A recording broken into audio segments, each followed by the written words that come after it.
Reason, Creativity, and Freedom, the Communalist Model. By Eleanor Finley. Date, February 13, 2017.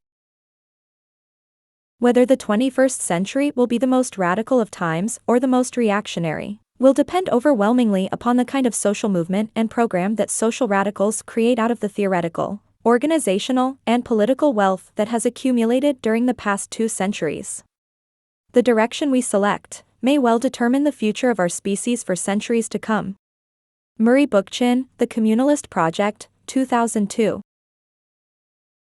In the aftermath of Donald Trump's election, devastating images and memories of the First and Second World Wars flood our minds.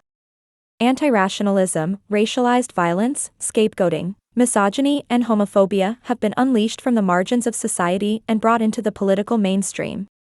Meanwhile, humanity itself runs in a life-or-death race against time.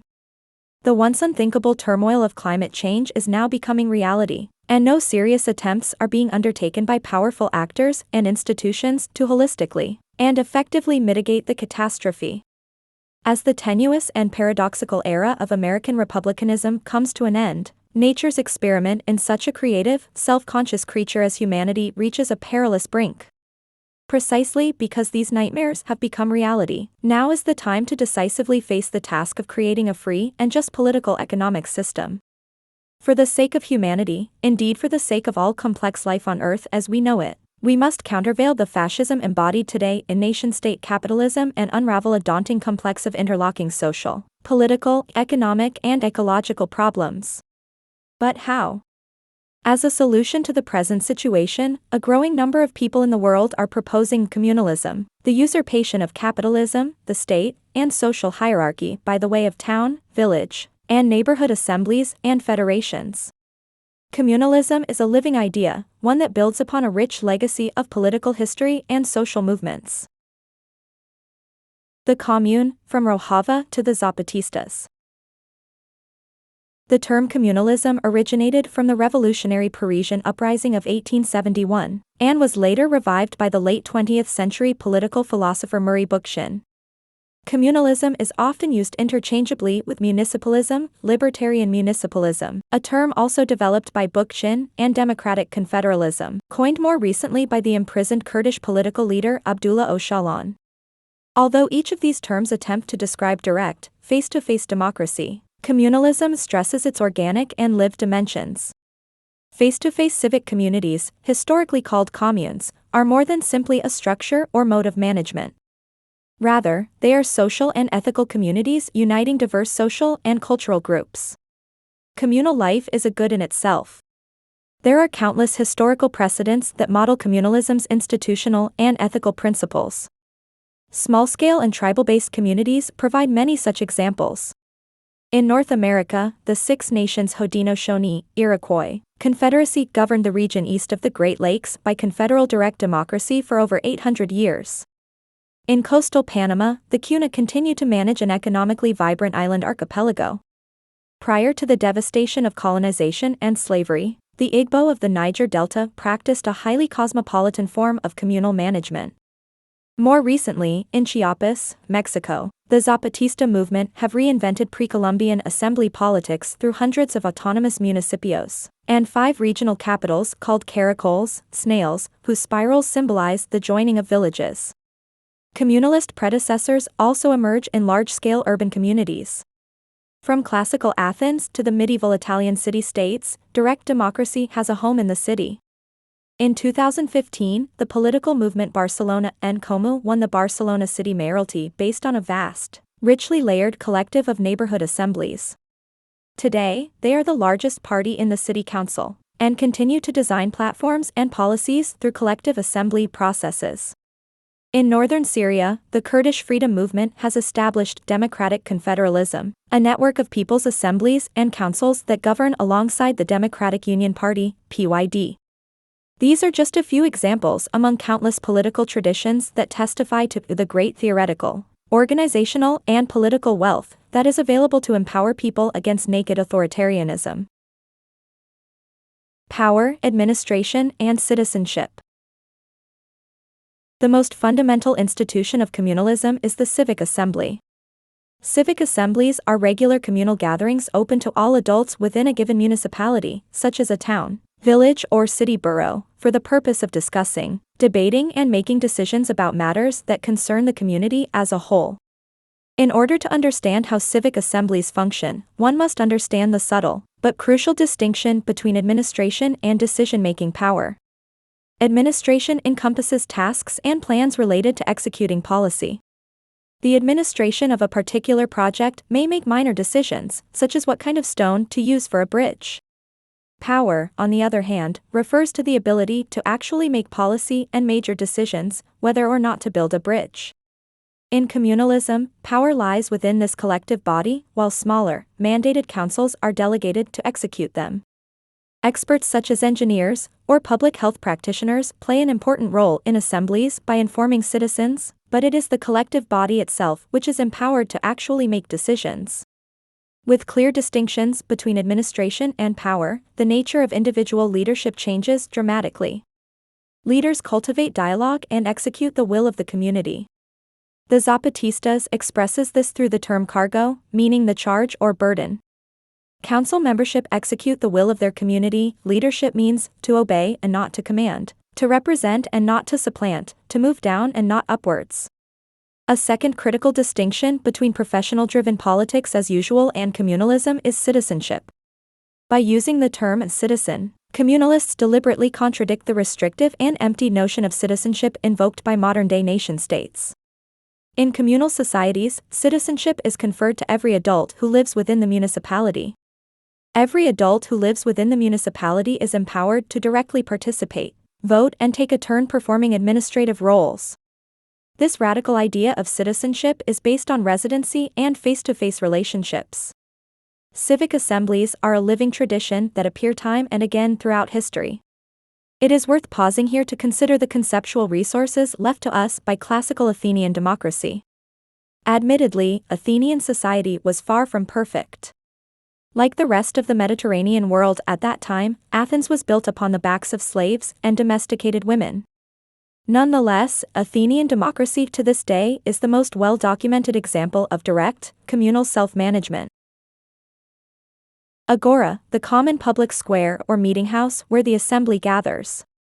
The agora is home to our public selves, where we go to make decisions, raise problems, and engage in public discussion. Ecclesia, the General Assembly, a community of citizens. Boule, the administrative body of 500 citizens that rotated once every year. Polis, the city itself. But here again, the term refers not to mere materiality, but rather to a rich, multi-species and material community. The polis is an entity and character unto itself. Paida, ongoing political and ethical education individuals undergo to achieve errate, virtue, or excellence.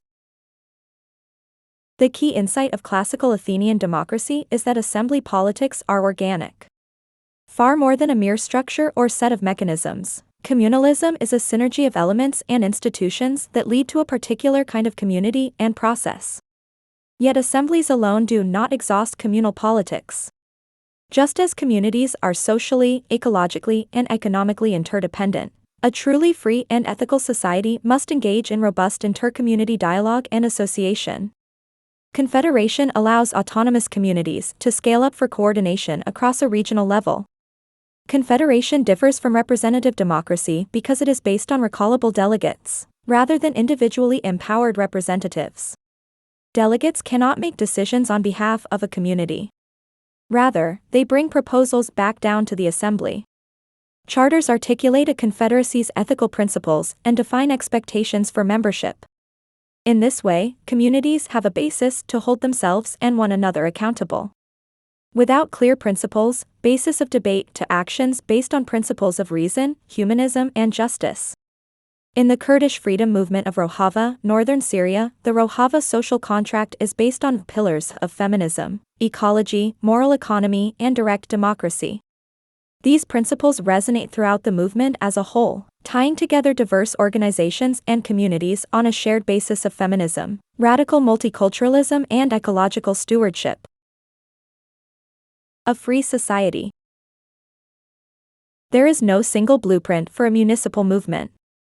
Doubtlessly, however, the realization of such free political communities can only come about with fundamental changes in our social, cultural, and economic fabric.